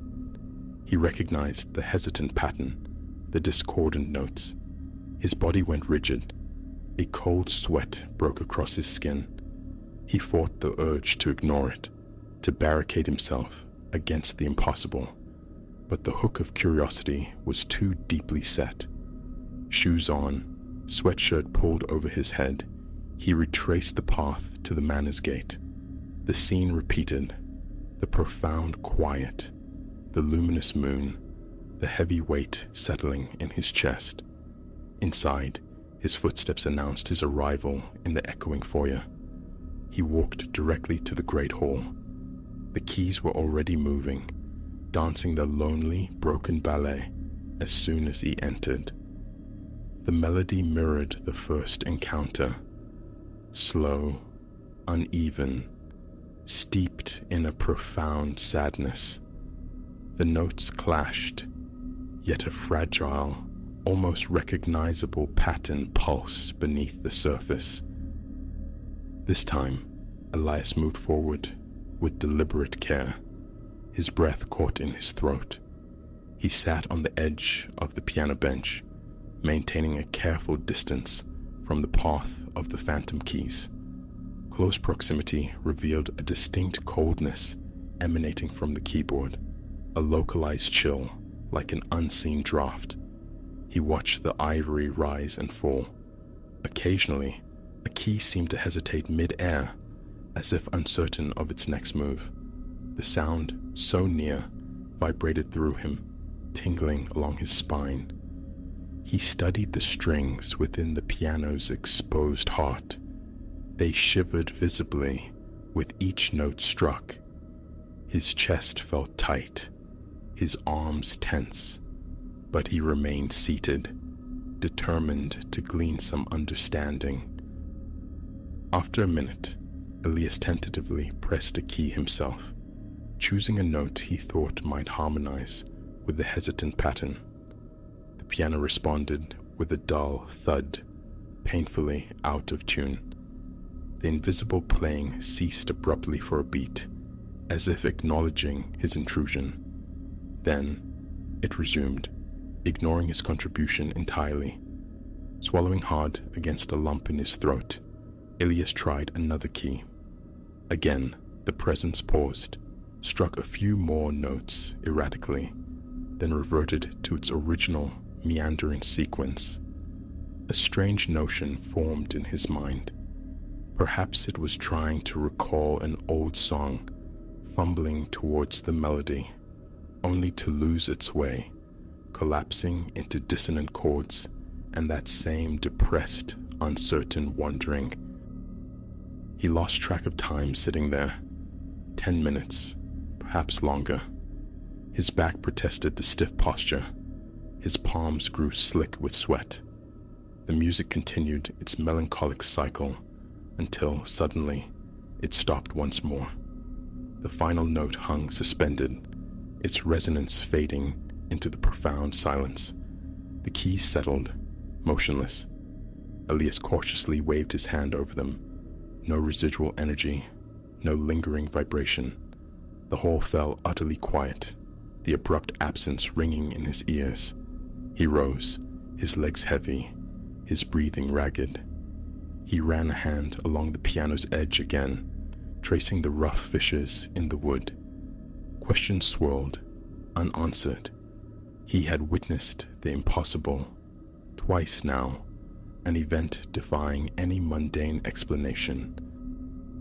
That night, Elias returned home, deeply unsettled. Sleep was a battlefield.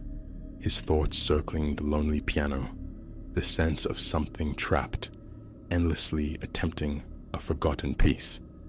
He pushed these spectral interpretations aside. He wasn't interested in ghosts, only in the undeniable reality of what he had seen and heard. Over the ensuing month, the manor drew him back sporadically, on nights chosen by whim rather than lunar cycle. He would enter, check the hall. Sometimes silence greeted him. Other times, the broken melody filled the cavernous space. Each visit brought the familiar clenching in his chest, the prickling skin, the heightened senses. He watched the keys attempt different chords, repeat certain fractured phrases, linger on a high, piercing note. The eeriness persisted, yet a strange acclimatization occurred. The fear didn't vanish, but it subsided into a chronic unease, a sense of witnessing rather than imminent threat. One evening, Elias arrived with a notion born of frustration and a sliver of hope.